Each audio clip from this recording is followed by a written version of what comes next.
So I was in church, right? And my pastor's like, people get saved and then they lose their brain. So I heard that statement. I was shaken. I was stirred. It just changed so much for me. And I thought, like, what is it about people, born-again Christians, where we get so many things wrong? And I think the reason is we don't know the difference between laws and principles. Yes, we are under grace, but God is still a God of principles. So that is what we're talking about today, Makauta Malindi, and I hope you guys really like this topic. I hope you enjoy it, and I hope you continue to join us on these riveting and interesting conversations. Thank you so much. Guys, my name is Tula Mahlatsi. I've been saved since I was 13 years old, and honestly, if I want to tell you something, it's your journey. A lot of times people try to pigeonhole us and tell us what a Christian is, what a Christian looks like, and that's all false. It's all about you and your walk with God, and I tell you, it's really fulfilling to be part of something that's way bigger than who you are. So stay tuned, we're going to be discussing more of that. Hi, my name is Yanni, and the thing about salvation is when you grow up in a household that's very Christian, they drag you to church, and my idea of salvation has always been this restricted and very boxed thing, and I never wanted to be saved because I always thought that it was so restricted and it had so many laws and so many rules attached to it that I felt like it was not the real thing. And until I did my own research in terms of what salvation means to me, only to find out that it's not even close to what it has been always depicted to be. I found salvation and I found love. And where there's love, there's liberty, there's freedom. Freedom to be yourself with these laws, but with grace as well in the picture. And my journey has always been to be myself at all times. And I always found it difficult to understand what salvation meant. But now that I know, I hope we can also open your eyes to what it means. Thank you. Hi guys, my name is Promezang Ndombi. I've been saved since I was 9 years old, and if anything, I truly believe that Christianity is about a relationship with God, Him as a father, relating to Him, and also relating with other people around you. Yeah. Hi guys, salvation to me was introduced as when you die, you're gonna get to hell or you're gonna go to heaven. But if you want to go to heaven, then you have to be born again, accept Christ as your Lord and Savior. And that's how I took it. I just knew if I'm saved, I'm going to heaven. But then now the challenge comes in, how do I live as a Christian on earth before I die? Because the aim is not necessarily to make it to heaven, it's how to be the Christian on earth. But that's a topic for another day. My name is Lunati Badla, and I hope you enjoy the rest of the show.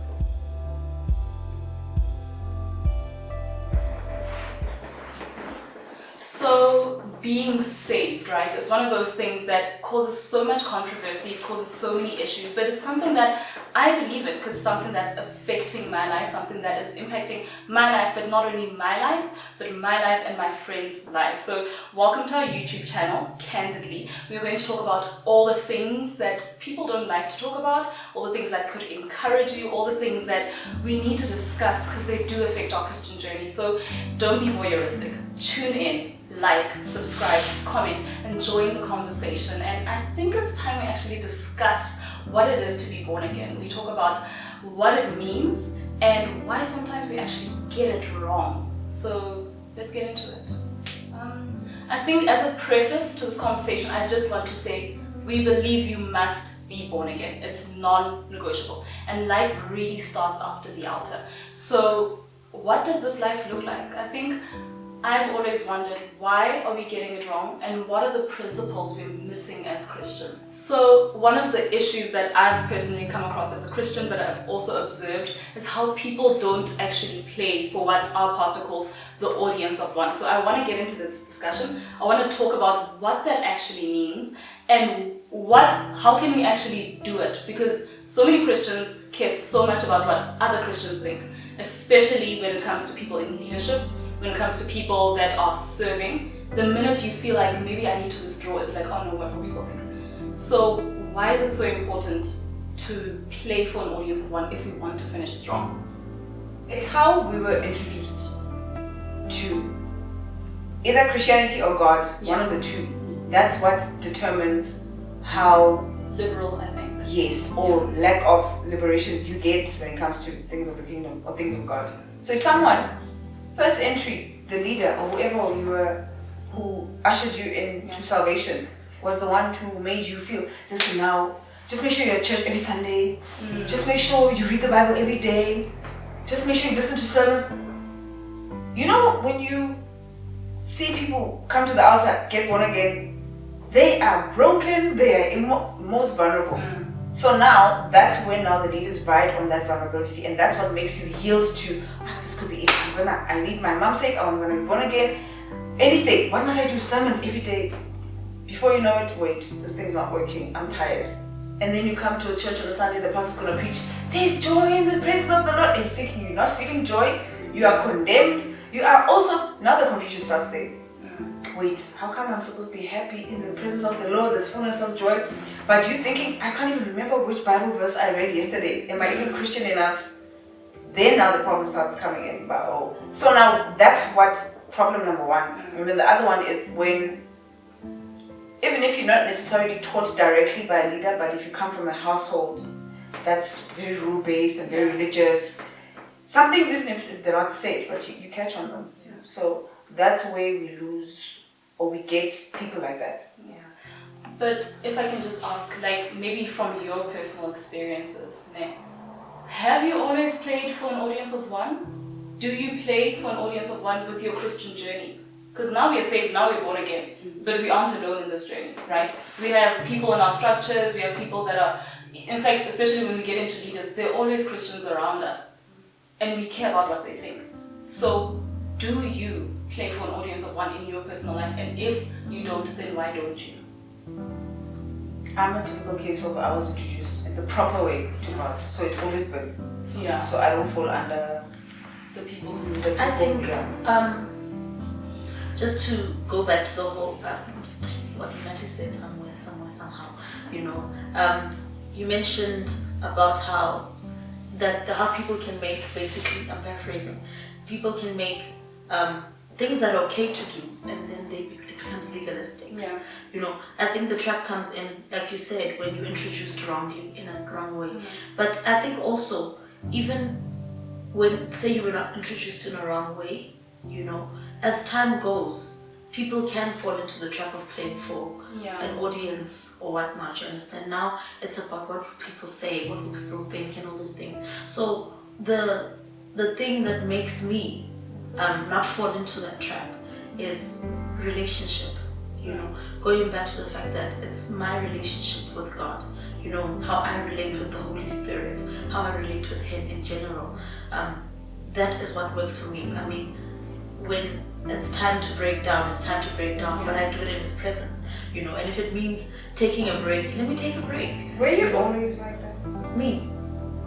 I wouldn't say, that's what I was saying, you can fall into the trap. I was introduced. I want to know how you got into Exactly that. But how also you get into out of that. Yeah, Like, how did you break from? Because I wasn't introduced in that sense, you understand? I was introduced to Christianity, and there was more, not this, I wouldn't say relationship, but it wasn't legalism either, you understand? I was young, and as time goes now, you move, I change churches and stuff, and then I'm in a new church, and I'm thinking, okay, this is how things are done. Oh yeah, I want to get involved, I want to do all these things, but you can tire yourself out, you understand? And for me, I wouldn't say I was playing for an audience. I was just thinking, I want to do everything that I can, but then you forget about yourself. And it's not, I wouldn't say recently, but there came a point, I don't remember when, where it just clicked, that God wants us whole. In order for us to serve the purpose of God and the things of God, the kingdom of God and everything, He doesn't want individuals who are half okay and half fine, half healed. He wants us whole. So the relationship part, when I realized that I need to be well as well inside, I need to be whole.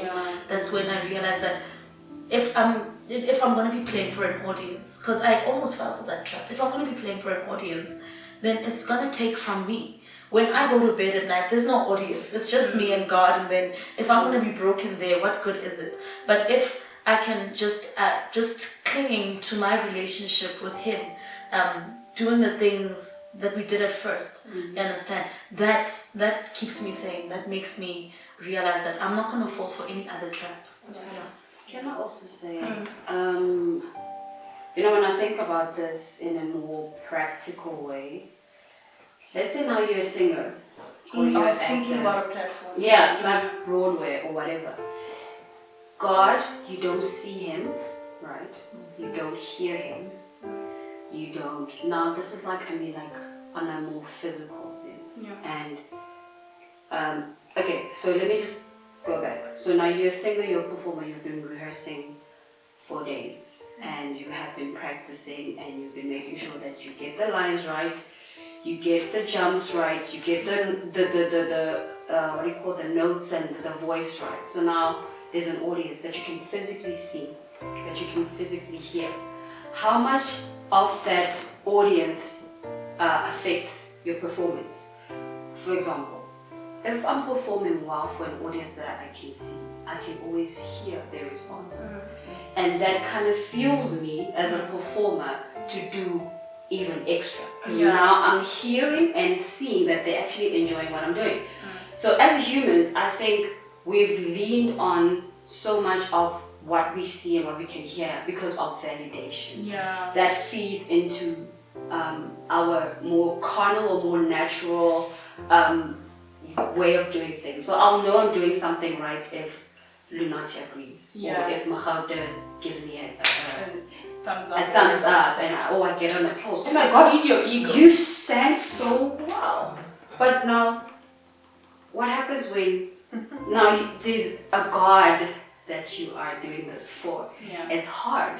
Trust me, it's not easy because you can't see God saying to you, oh my gosh, I'm doing it. Like, I almost came down the steps to join you in worship. I almost stood up from my throne to join you. You know, it's.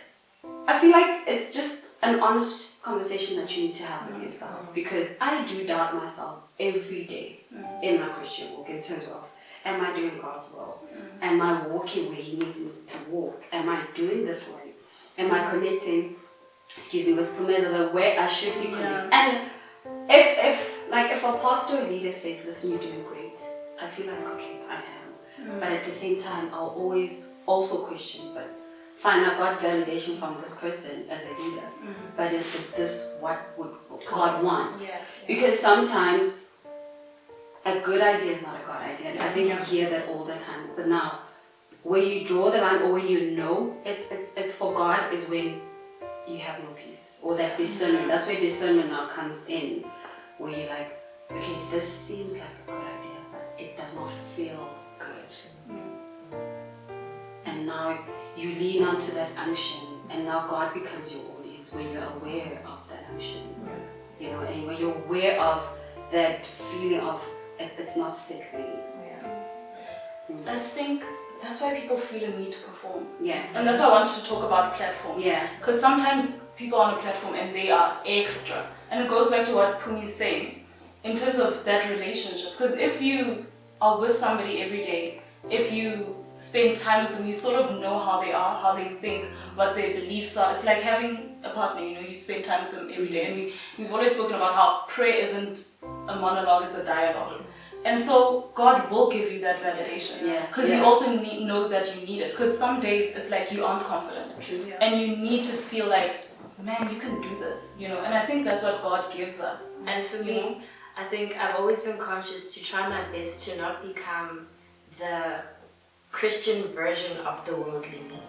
You know, sometimes you become a Christian and you don't realize that your character has to change, your focus has to change. Like, honestly, prior Jesus me was very people-centered, very people-pleasing. So if you become saved and you're still very people-centered and people-pleasing, that's where you'll find yourself being extra for a platform.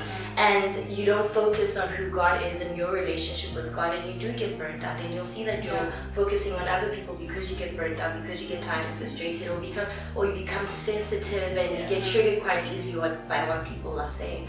But to be quite honest, I do think that as much as I am walking with Jesus alone, I know that there is an audience. And I know that there are people watching. You know, the Bible also says that imitate me. Paul said it to the church. He said, imitate me as I imitate Christ. So there is someone looking at me. Like, my Christian experiences has been edified a lot by the people that I see. So I think that it's very important for me to carry myself to carry myself in a way that when someone's watching, they can be encouraged. So the challenge is to make sure that what they're watching is authentic. The challenge is to make sure that what they're watching is not me being religious. And for me to not be religious is sometimes to say no. I'll say no to some stuff. Even if it's like, no, let's go have a worship, but no, I'm gonna sit at home. I'm gonna rest. Maybe my body needs to rest. Physical rest, nothing spiritual. You say no sometimes, and that really helps to edify me. And I will feel that action from God when He's like, you know what, it's good. You needed to rest. I think also, I think Vianney alluded to it and Sulu as well, that, you know, God put us on this earth and we're not just individuals. No man is an island, right? We are put into families for a reason. There's a reason why God says bad company corrupts good morals and everything, right? So now, and as much as I'm doing things for God, an audience of one, we do need sometimes validation from the people around us. That's not because we are basically performing or doing things for them, but it's to edge you on and be like, you know what, you are actually doing the right thing, you're on the right path. So if we have the right people around us, who God has, like, we have the right godly people around us, when they are like, you're doing great, you know that those people are hearing from God as well, you know, so that God, because God uses people. So in my opinion, I think when we do also need, there must be a balance that must be struck, you know, where obviously we go to bed at night and we ask God on your own with the relationship you have with Him, but also from the relationship that you have around you, the relationships around you, the people around you are the ones also gonna, like, you know, help you stay the path. As Sulu was speaking, you know, you're saying you need to be authentic and you need to show yourself. But here's the thing, like with everything else, yes, we're Christians and it's great and we have joy and fruit of the Spirit, and I get that. But nobody always gets it right. We have highs, we have lows. So now, is there authenticity without showing people our vulnerability as Christians? Because sometimes the challenge is they always seem to have their ish together. A lot of Christians do. And that's the challenge. So how do I relate to you in your Christian walk when you just seem perfect all the time? Do you understand? David, and you know, I'm obsessing over Psalm 51. David had highs and lows, but he didn't try to hide them. He was a great leader. God was pleased with him. He was a man after God's. But he was so real, he was so raw. And the thing is, he wrote these songs, but it's not like he wrote them and he hid them for no one to know about it. He wrote them and they like publicized in the book that is like the bestseller of all time. So now, how do you manage that way? Yeah, you want to encourage people, but you also want to be real. Because if you aren't real, I can't relate to you. If you aren't real, then I feel like, man, Christians always have it together, and I'm doing this Christian thing and I'm struggling all the time and I haven't overcome this. It's a lot, you know. So is there really authenticity? You're gonna overwork yourself if you broaden your focus. Okay. Not everyone is meant to be in your life, leaders and all. True. Now, let's say you choose whoever to look at from a distance now, because some people may appear, even if just because they appear perfect doesn't mean they are, but just because they appear perfect doesn't mean they're hiding. It's just that they're not in close proximity to your life or in your life for you to see their breaking their vulnerability.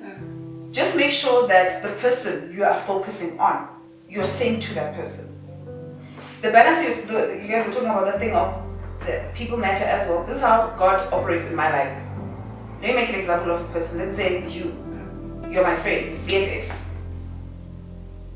I know you, let's say you're the first friend I've ever known in life in general. I don't know other friends, but I'm aware there are people around me. You, in your office one day, you decide to send me flowers because you know I love flowers. Randomly so. I didn't ask for them, but you just know I'm going through a tough time. Next thing, a stranger comes and knocks on my door with the flowers written my name. Even if it doesn't say from Mahauta, but the gesture, you will know. This has to come from someone who knows me. This has to have Mahauta written. Even if it's a surprise, you will know this has Mahauta written all over it.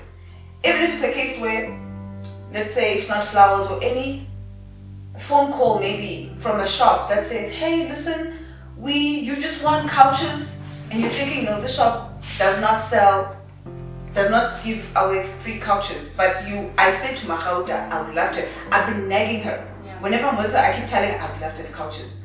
Next thing a shop comes in. This has Mahauda written all over it. That's how God works with people. Whenever He sends someone, He will never send someone where you know if it's just people being them, then yeah, that's just the pastor telling you great job. But there's a way in which a pastor comes and says something to you and you feel like you are too direct to my issue. This has God written all over it. That's how God works. So you never even have to go to the point of whereby you, okay, let me just, because we are people, we matter, I have to know. The way my relationship with God is so tight, I know when He sends people to me. I don't care whether it was just a comment flying by, I'm like, there's no way. There is no way this person can be this detailed. As even uses that I'm those people who repeat words. Let's say I'm defeated, which is the word I was saying this week. Next thing comes a person, you mention that exact word.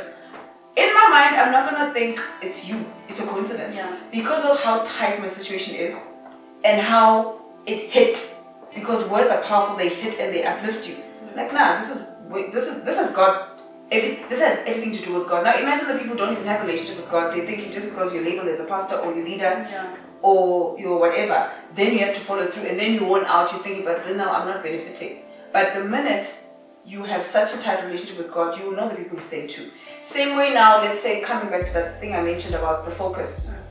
You see this person, they send to you, you're closer to them. I don't care whether you see them in a whatever state. Remember, we're not looking for a perfect human being. I'm not looking for, let's say I need a job. I don't care whether you're fighting with your spouse. I don't care about that part of your life. I need to, what linked me and you is that you call me and listen, I have an opening, I'm opening a company. Can you be my manager? Okay, we're gonna talk training. So whenever I see my Mahauda, I'm anticipating anything work related. So even if I see my other life, your other part of your life, which is now the marriage, is exposed to me because maybe I saw your blue eye the other day. Yes, okay, but what linked me to you was this. So we want ourselves, if we were looking for a complete package of a human being who's perfect in everything, and then now you're like, but because I want to, no, narrow it down. Who is sent to you for what? Then other areas that you're not sent for, you don't even have to worry about. Hence why you won't be as affected when you see them get vulnerable. If Mahauda decides to choose to tell me about her marriage, one day, it'll be just a matter of building relational dynamics, you opening up. But if you keep the main thing, that thing we talked about, even if we don't talk about this thing, but I know what I get from Vianney, I know what I get from you, I know what I get from you, and I know what I get from you. And sometimes we also thinking our leaders by expecting to get a full package from one leader. Just because you're assigned to this person, this is a church environment. But because you're assigned to this person, now you limit to this person, and then this person or this leader or this pastor doesn't give you what you want just because he helped you get that job. But then now your boyfriend is giving you problems, now he's not giving you proper advice, now you forsake the leader. Goes back to that thing I said, know what to get from who. And then you just continue. Jesus, as long as you come back to your corner, God, this is it, I'm done, I'm tired. Tomorrow, someone comes, still in your circle, but then now has a word for you. Then you know, okay, this is God now challenging me to this person in this particular area. I think the crux that I'm getting from this conversation is that it's important to play for an audience of one, but playing for an audience of one doesn't negate the fact that God has planted us in a church environment, in a community of people that can uplift us, that can encourage us, that can help us to grow as Christians so that we can hear, well done, good and faithful servant. And I think maybe that's what this platform is for us, to be that to somebody else. So we aren't perfect, we don't have it all together, we will be vulnerable, we will be real. But at the end of the day, it's called Candid for a reason. And if you can relate to us, and if you want your relationship with God to be enhanced, then I think liking and subscribing is probably a good idea.